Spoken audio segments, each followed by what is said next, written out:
ঘাটাল পাঁশকুড়া সড়কে জগন্নাথপুরে পথ দুর্ঘটনার জেরে পথ অবরোধ। রবিবারে সকাল 11:30 থেকে অবরোধ চলছিল।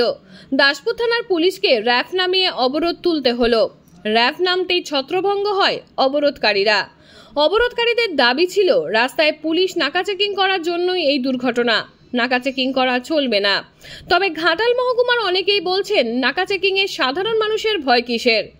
দাসপুরের বাসিন্দা সঞ্জয় গায়েন বলেন, আমি তো বাইক নিয়ে বিভিন্ন জায়গায় যাই, কই পুলিশ তো টাকা নেয় না। একে ওকে বলতে শুনি পুলিশ রাস্তায় দাঁড়িয়ে টাকা নিচ্ছে। ঘাটালের বাসিন্দা শেখ সুরজের কথায় চালকদের কাগজপত্র ঠিক না থাকলে তারাই পুলিশকে ঘুষ দিতে চায়। বাইকে কাগজপত্র সাথে নিয়ম মেনে চললে টাকার প্রশ্নই থাকে না।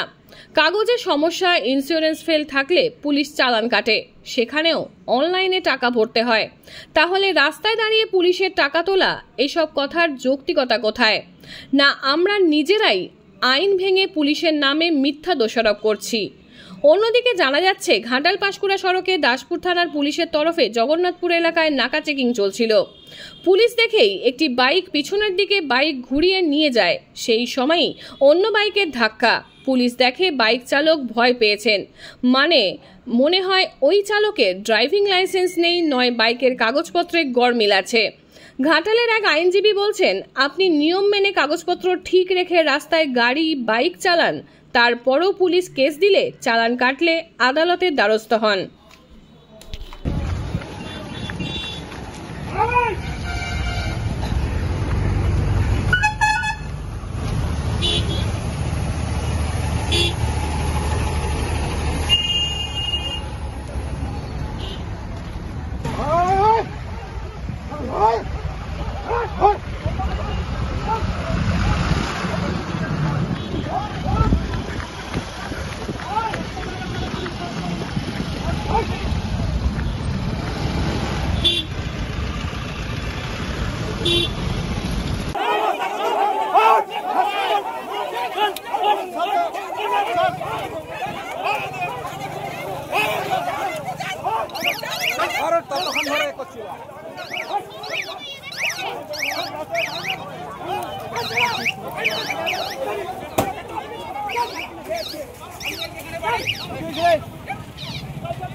ছাড় মারা চল।